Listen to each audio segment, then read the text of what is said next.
नमस्कार मित्रांनो, welcome back to our journey to become the industry ready professional and show our professional impact on our career growth. Today we are going to discuss most crucial topic of this journey. आपल्या या आयुष्यामध्ये थोडस आपलं सुरुवात आजच्या सेशनची होईल की कशा पद्धतीची, तर थोडीशी आध्यात्मिक और यू कॅन से थोडीशी ट्रेडिशनल होईल. थोडं टेक्निकल आपण नंतर डिस्कस करणार आहोत. पण जी सुरुवात आपण आज करणार आहोत त्याच्यामध्ये आपण थोडस सायकोलॉजिकल बोलणार आहोत, फिलॉसॉफिकल बोलणार आहोत. कारण टाइम ही कॉन्सेप्ट समजून घेणं फार महत्वाचं आहे. मग आपण त्या कॉन्सेप्टचा सिरियसनेस समजू आणि त्याच्यानंतर मग आपल्या कम्युनिकेशन मध्ये टाइमला आपण किती महत्व दिलं पाहिजे, वेळेला आपण किती महत्व दिलं पाहिजे, ह्याची आपल्याकडून क्लिअर उजळणी होऊन जाईल. तर या आपल्या आयुष्यामध्ये सगळ्यात महत्वाचं काय आहे? दोन गोष्टी सगळ्यात महत्वाच्या आहेत. जेव्हा मला एका स्पीकरनी हा प्रश्न विचारला होता एका वर्कशॉप मध्ये, तेव्हा मी थोडा प्रॅक्टिकल राहण्याचा हे सोडून, प्रॅक्टिकल आन्सर द्यायचं सोडून थोडं इमोशनल आन्सर दिला. मी त्यांना सांगितलं सगळ्यात महत्वाचं आहे प्रेम, सगळ्यात महत्वाची आहे मैत्री. कारण बाकी कुठलीही गोष्ट कितीही असली आपल्याकडं, फॉर एक्झाम्पल पैसा प्रचंड आहे माझ्याकडं, पण वेळ नसेल तो पैसा खर्च करण्यासाठी, तर त्या पैशाला काही अर्थ आहे का? जर फॅमिली मध्ये नसेल माझ्यासोबत तो पैसा खर्च करण्यासाठी, तर त्या पैशाला काही अर्थ आहे का?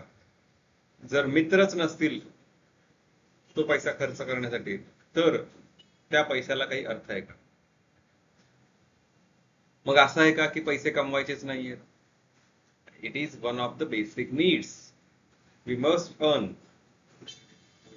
पण या सगळ्यांच्या वर मैत्री, प्रेम, फॅमिली, पैसा, या सगळ्यांच्या वर एक गोष्ट आहे जी नॉन नेगोशिएबल आहे. ती कुठली? तर टाइम. आता हा जो क्षण गेला मागे, आता हा जो सेकंड मागे गेला, तो सेकंड आयुष्यात पुन्हा तसाच जगता येईल का? आज 15 वर्ष झाली मला कॉलेज सोडून. आज पैसे आहेत, हातातलं घड्याळ सुद्धा खूप छान आहे, पण वेळ नाहीये. कॉलेजमध्ये गेट टुगेदर करणे हा विषय वर्षातून 4 वेळा ऐरणीवरचा असतो. म्हणजे अक्षरशः प्लॅनिंग एक्झिक्युशन कडे गेलेलं असतं, पण अचानक कुणाला तरी मीटिंग लागते, कुणाच्या तरी कंपनीमध्ये ऑडिट लागतं, कुणाच्या तरी कंपनीमध्ये एक्झाम्स लागतात, कुणाच्या तरी लाईफ मध्ये काही प्रॉब्लेम येतो, प्लॅनिंग रद्द. बरं झालं जरी गेट टुगेदर, तरी सुद्धा एका गेट टुगेदरच्या प्लॅनिंग मध्ये आम्ही असं ठरवलं होतं की we will try to relive those moments. पण आज ते शक्य आहे का? बराच काळ गेलेला आहे, 15 वर्षांचा काळ गेलेला आहे. आपण कपडे त्या पद्धतीचे घालू शकतो, आपण त्या ठिकाणी जाऊ शकतो, कारण ठिकाणामध्ये काही बदल झालेला नाहीये, पण प्रत्येकाची जी मानसिक स्थिती आहे ती आता बदललेली आहे. प्रत्येक जण फॅमिली मॅन झालेला आहे, फॅमिली वुमन झालेली आहे. बरोबर. मग ती मुवमेंट त्या प्युरिटीनं पुन्हा जगता येणार आहे का? नाही येणार आहे. म्हणून या जगात सगळ्यात महत्वाची कुठली गोष्ट असेल तर ती आहे वेळ. तुम्ही म्हणाल ऑक्सिजन सगळ्यात महत्वाची गोष्ट आहे, कारण ऑक्सिजन नसेल तर आपलं अस्तित्वच नाही. बरोबर. एखाद्या वेळेस या रूम मध्ये थोडस कंजेस्टेड वातावरण झालं तर मी बाहेर मोकळ्या हवेत जाऊन ऑक्सिजन घेऊ शकतो. जर माझ्या सिस्टम मध्येच काही प्रॉब्लेम झाला असेल तर मी दवाखान्यात जाऊन ऑक्सिजनच्या सिलेंडर मधून ऑक्सिजन घेऊ शकतो. म्हणजे देर आर अल्टरनेट सोर्सेस. पण हा जो आता मागे एक सेकंड गेलेला आहे, तो सेकंड परत मिळवण्यासाठी is there any alternate? No. म्हणून आपल्याला प्रत्येक सेकंडचा वापर आपल्या ग्रोथसाठी करायचा आहे. टाइम हा असा विषय आहे की ज्याच्यावरती बोलायला लागलं तर किमान 2 ते 2.5 तास कंटिन्यू बोलू शकतो आपण वेळेचं महत्व पटवण्यासाठी.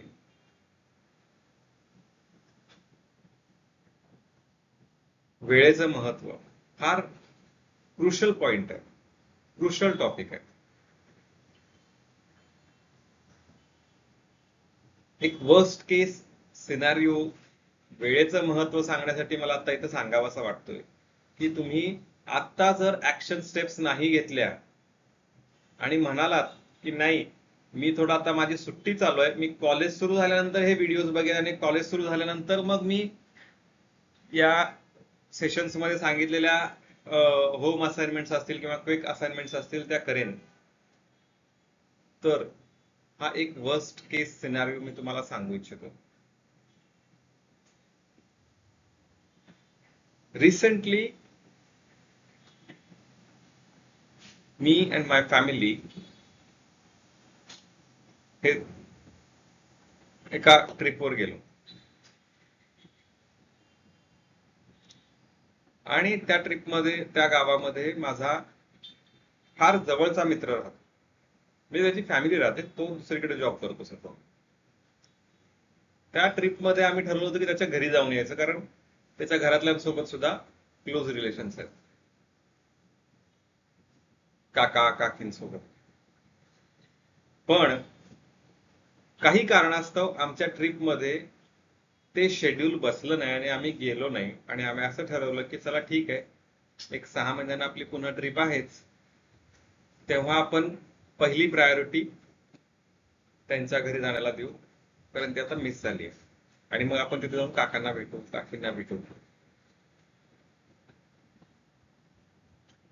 आणि एक 2 ते 3 आठवड्या मागे अचानक त्या मित्राचा मेसेज आला.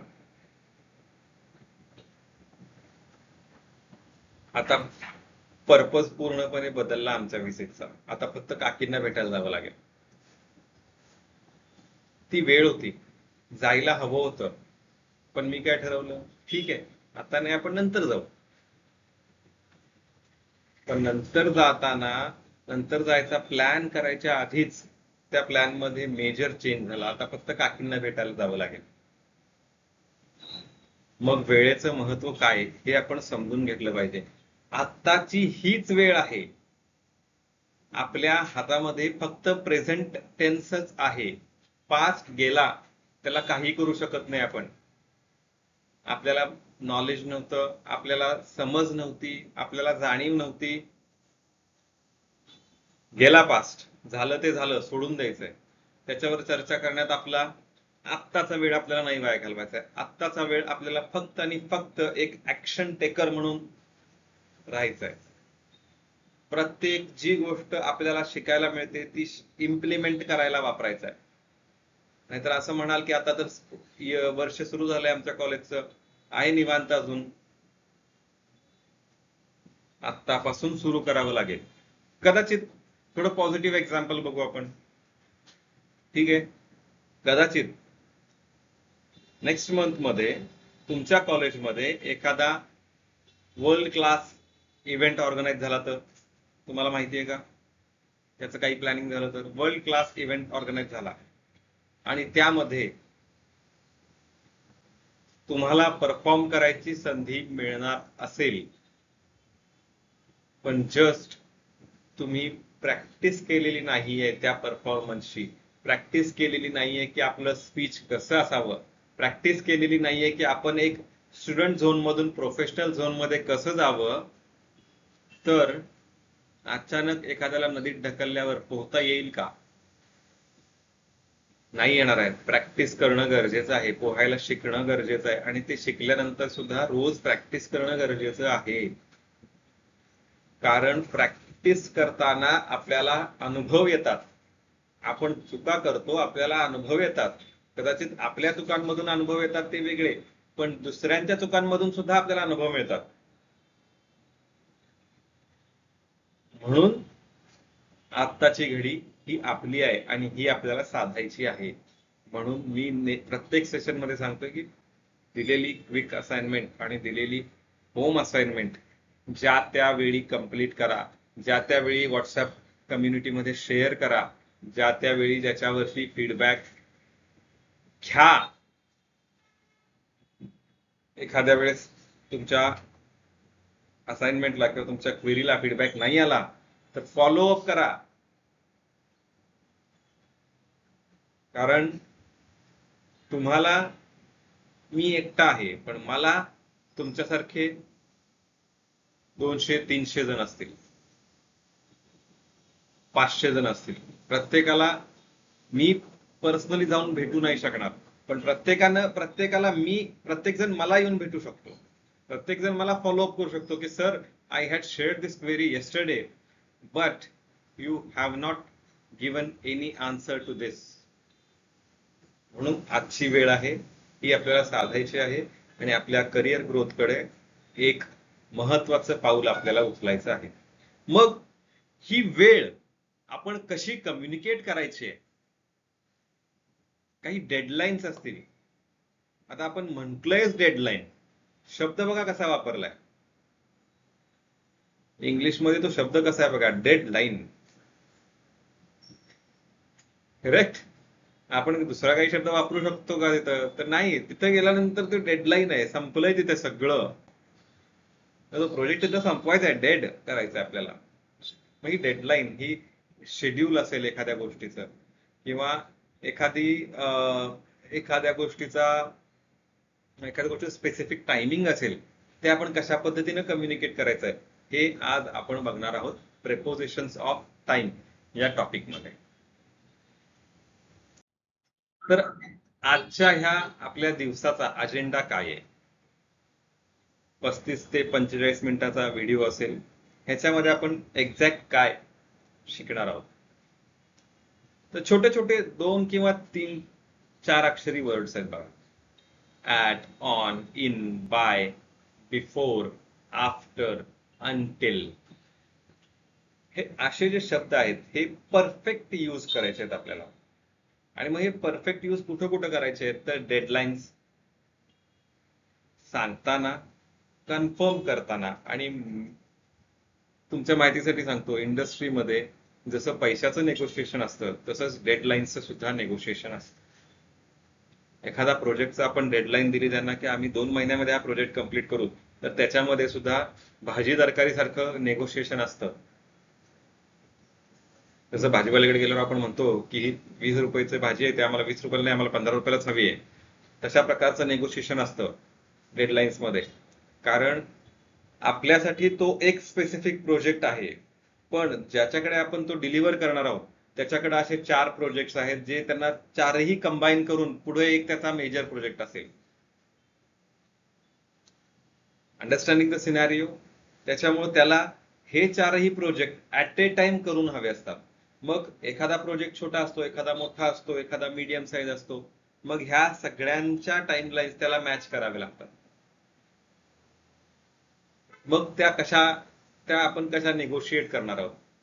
आपण नेगोशिएशन मध्ये कशा पद्धतीनं प्रोजेक्टमध्ये काय काय ऍक्टिव्हिटीज आहेत याचा अभ्यास करून प्रत्येक स्टेपला किती वेळ लागू शकतो, किती मॅनपॉवर लागू शकते, आणि जर आपण मॅनपॉवर कमी केली तर किती वेळ वाढू शकतो, मॅनपॉवर वाढवली तर किती वेळ कमी होऊ शकतो, त्याच्यामध्ये खर्च किती वाढणार आहे आपला, या सगळ्या गोष्टी आपल्याला या नेगोशिएशन मध्ये कव्हर कराव्या लागतात.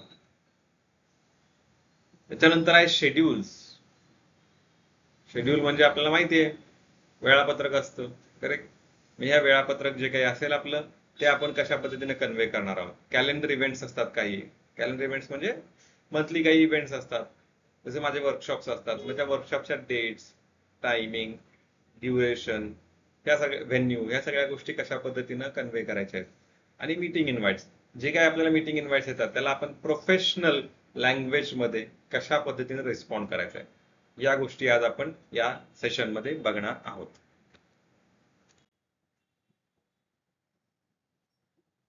आता वेळ म्हटलं की जर सायन्स ग्रॅज्युएट्स असाल तर ऍसिलरेशन ही कॉन्सेप्ट सगळ्यांना माहित असेल. ऍसिलरेशन म्हणजे स्पीडअप. स्पीडअप म्हणजे वेळ, बरोबर. मग आपल्या करिअरला ऍसिलरेट करण्यासाठी प्रेपोजिशन्स ऑफ टाइम कशा पद्धतीने आपल्याला हेल्प करतात हे आपण आज बघणार आहोत. The hidden cost of getting it wrong म्हणजे सी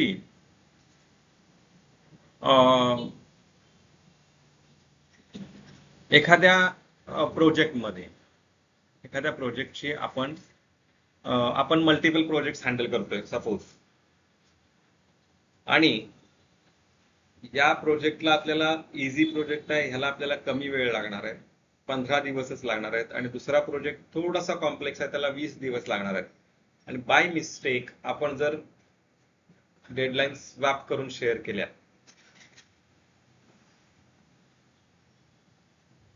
काय होईल? जो कॉम्प्लेक्स प्रोजेक्ट आहे तो 15 दिवसात करावा लागेल, आणि जो इझी प्रोजेक्ट आहे तो निवांत केला तर चालेल, असं त्याच्यामध्ये गडबड होऊन जाईल. आणि मग फक्त टाइमलाईनच महत्वाची आहे का हो? कदाचित त्या कॉम्प्लेक्स प्रोजेक्टसाठी मी एक ठराविक मॅनपॉवर डिसाईड केलेली आहे, ठराविक बजेट डिसाईड केलेलं आहे, ठराविक प्रॉपर्टी आपण त्याला डिस्क्राईब केलेली आहे. वेळ कमी झाल्यामुळे ते पूर्ण जे काही तुमचा प्लॅन असेल तो पूर्ण प्लॅन कोलमडला जातो. 20 दिवसाच्या मानाने मी 3 मॅनपॉवर तिथं अलॉट केली होती, पण आता तो 15 दिवसात करायचा आहे प्रोजेक्ट. मग 15 दिवसात करण्यासाठी मला काय करावं लागेल? तिघांमध्ये होणार आहे का हे? बरं, एक माणूस मॅक्स टू मॅक्स 10 तास काम करेल, 12 तास काम करेल, त्याच्यावरती करू शकेल का? आणि 20 दिवस कंटिन्यू, 15 दिवस कंटिन्यू करायचंय. याच्यामुळं जो 20 दिवसामध्ये आपला बफर टाइम होता तो सुद्धा गेलेला आहे.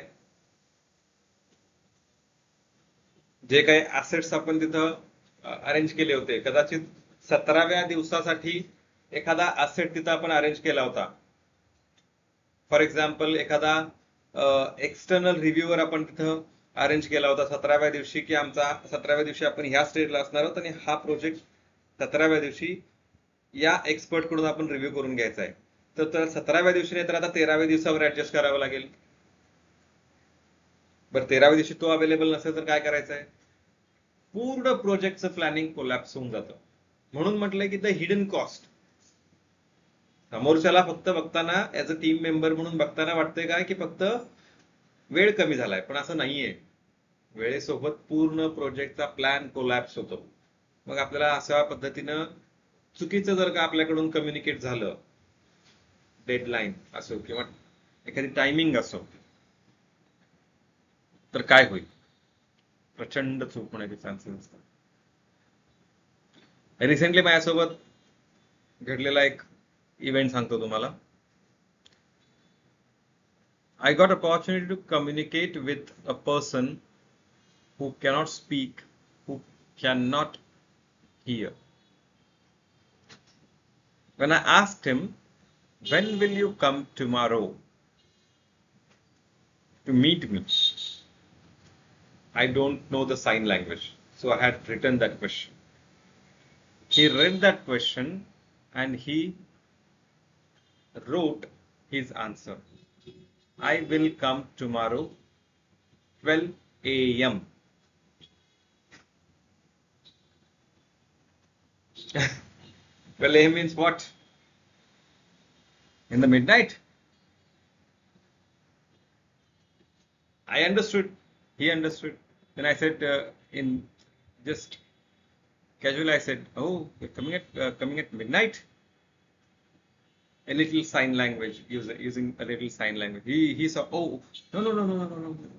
P, P, like this. He told me, not A, P. The complete meaning is changed, right? That AM, PM, 24 hours clock, weekdays, working days. Once there was an experience of confusion in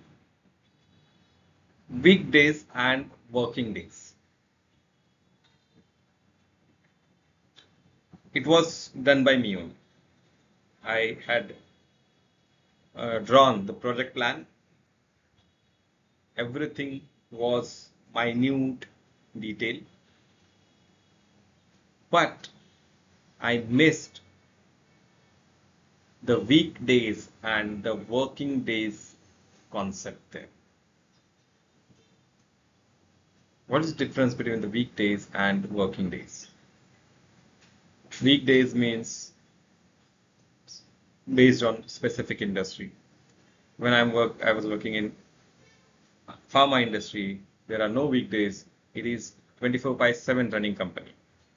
When I was working in IT industry, it is Monday to Friday, right? But again,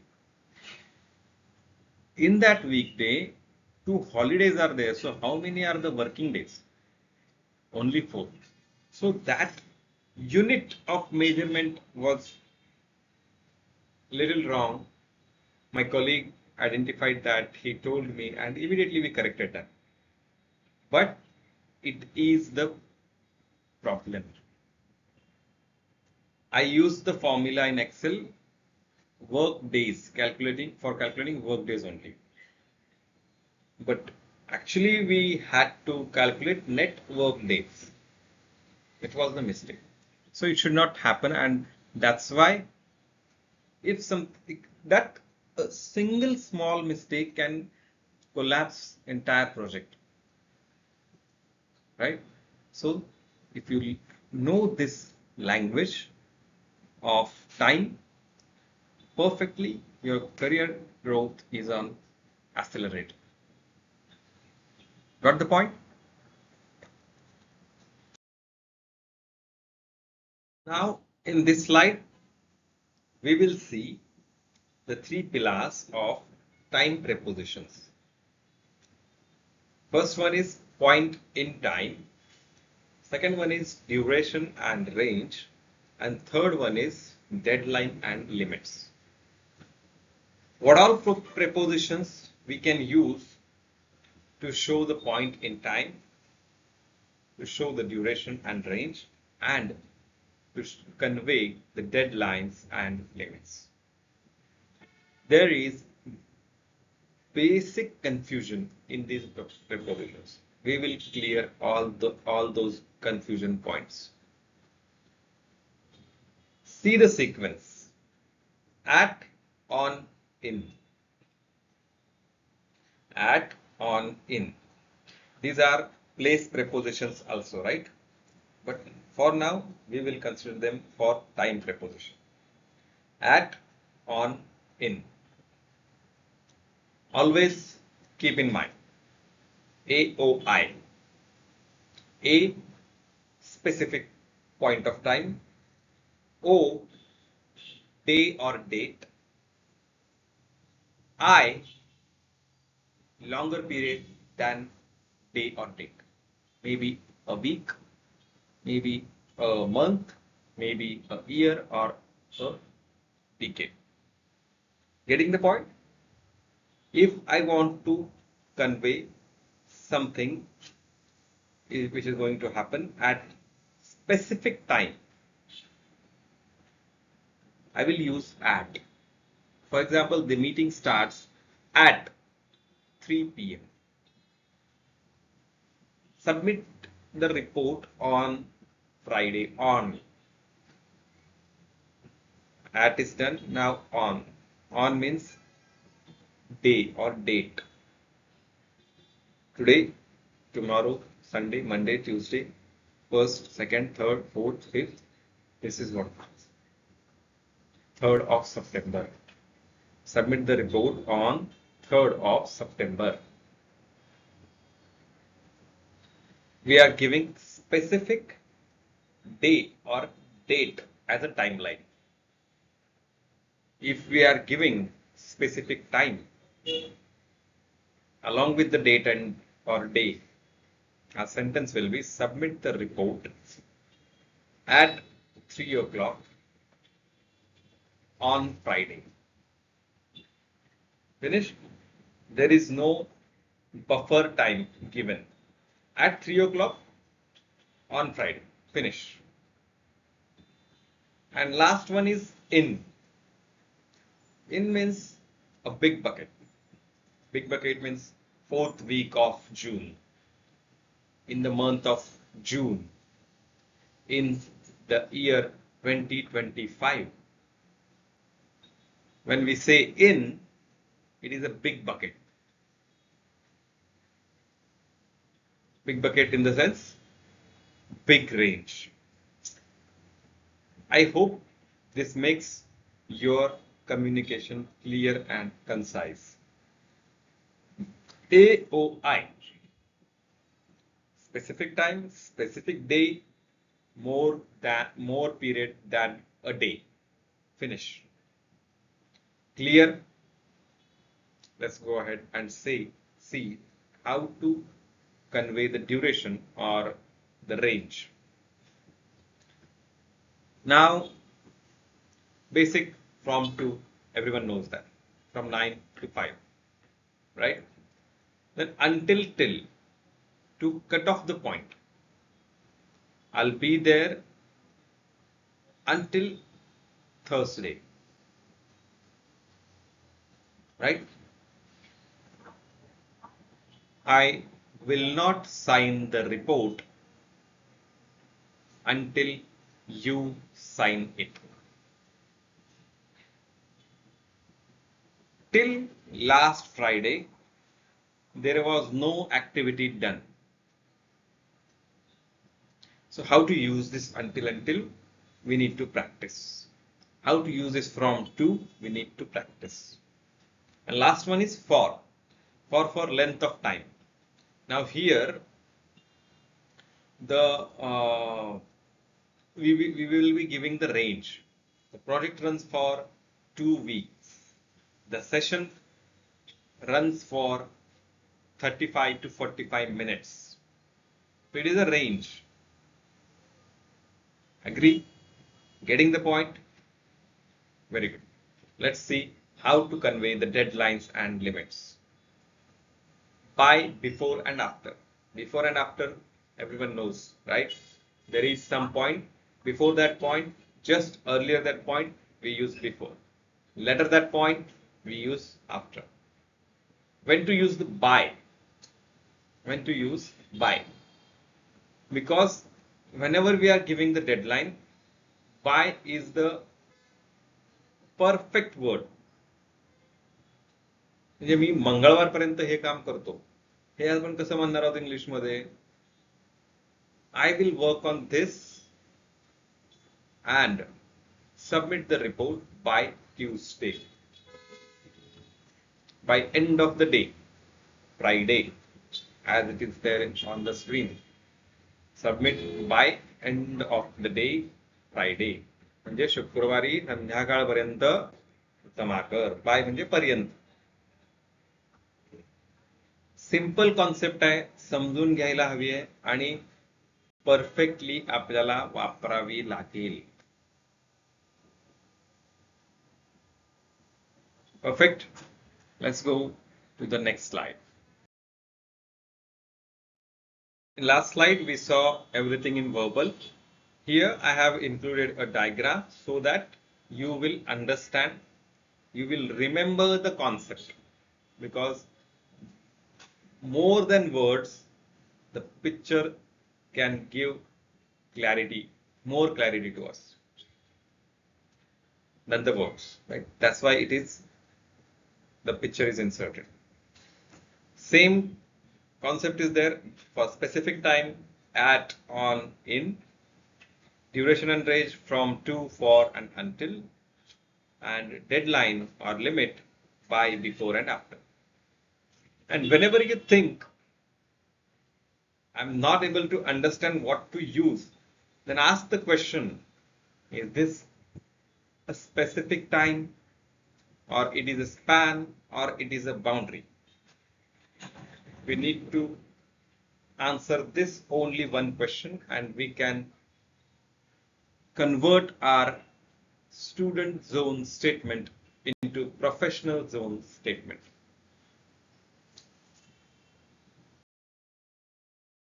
Now, how this email can change entire scenario.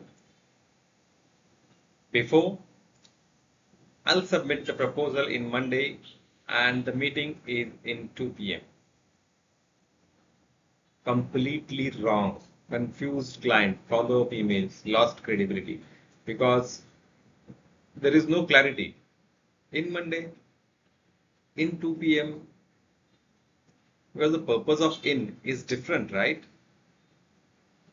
Then how you have used it?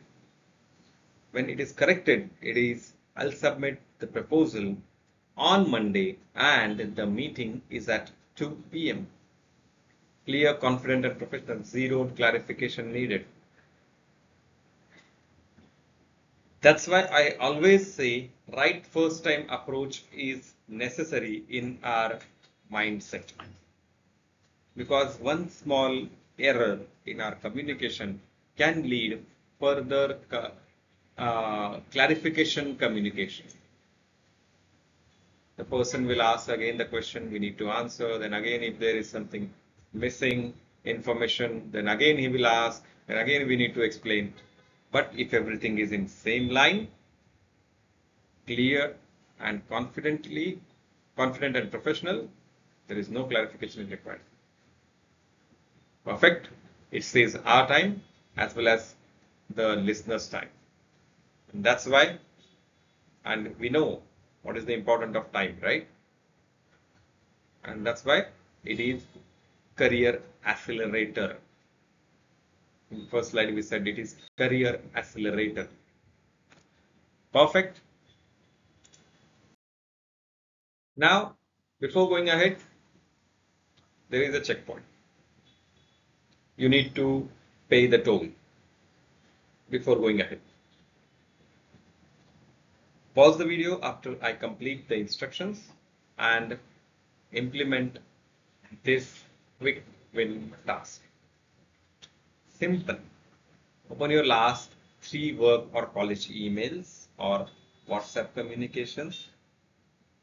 Audit your prepositions, how you used time, date, or some deadline, and rewrite the sentences perfectly if there is any error. Simple and sweet task is there. If you have completed this quick win task, just share following message. I audited my emails and corrected at least one preposition in the WhatsApp community. Fine. Pause the video. Go ahead. Start implementing the quick win task. Because without paying the toll, your car will not be allowed to go ahead.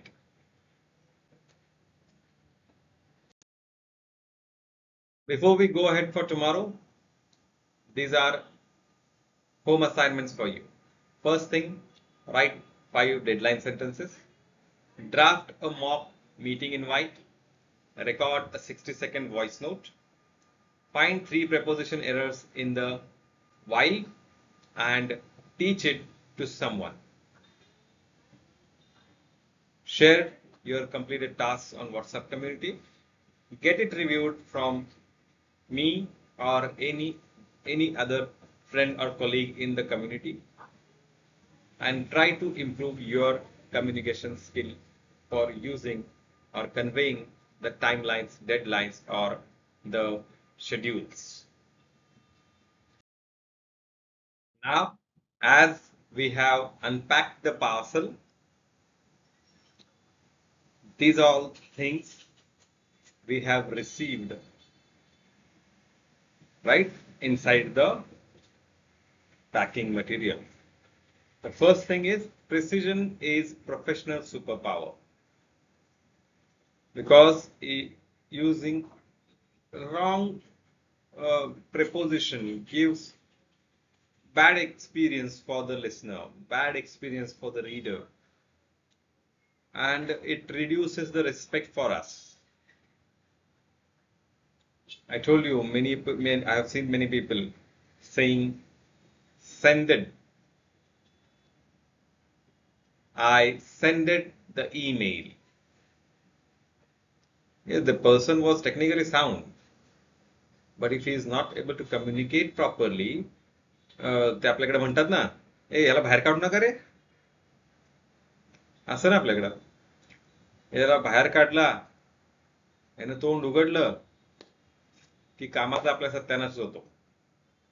मग तू आत जाऊनच काम कर, भले तो कामच करतोय, तोच काम करतोय, तो खूप छान काम करतोय आतमध्ये, पण त्याला बाहेर काढला आणि त्याने तोंड उघडलं की तो आपला पूर्ण टीमचं जे काही इम्प्रेशन आहे ते खराब करतोय.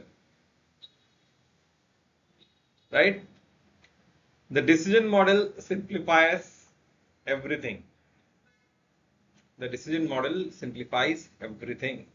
Ask only one question, simple question, because we need to take decision. Is it a pinpoint, or is it a span, or is it a boundary? The question guides us to use correct preposition of time. The last one is the fluency comes from daily application. Again, I am saying we started the session with this message only. If we want to become fluent speaker, then we need to start practicing from today itself. पाण्याच्या बाहेर बसून रोज theory शिकून पोहायला येणार नाही. याचा अर्थ theory शिकायचीच नाहीये का? असं नाहीये. थिअरी शिकून घ्यायचे, आणि ते शिकल्यानंतर जेव्हा आपला ट्रेनर सांगेल की आता मार उडी पाण्यात, तेव्हा मारली सुद्धा पाहिजे. हा नंतर मारतो, जरा काम आहे आता, उद्या बघू. पोहायला शिकू शकत नाही. ट्रेनरनं त्याचा 100% द्यायचा प्रयत्न केलेला आहे, पण आता जोपर्यंत तुम्ही पाण्यात पडणार नाही तोपर्यंत तुम्हाला कळणार नाही की कुठं आपल्या नाकामध्ये पाणी जातंय, तोंडामध्ये पाणी जातंय. मग आपण कसं आपलं नाक तोंड त्या पाण्याच्या आत बाहेर केलं पाहिजे, कसं आपल्याला पुढं जायचं असेल तर हातपाय मारावे लागतील, कसं आपल्याला वळायचंय पाण्यामध्ये, हे सगळे अनुभव तुम्हाला स्वतः घ्यावे लागणार आहेत. म्हणून daily application is most important की. आणि म्हणून आपण खाली एक कोट दिलेला आहे, वाचू शकता तुम्ही. Language is not just a tool for communication, it is the architecture of your professional identity. जर तुमच्या बोलण्यामध्ये तो परफेक्टनेस असेल तर तुमचं जे काही टेक्निकल नॉलेज आहे हे तुमच्या कामातनं तपासलं जातं.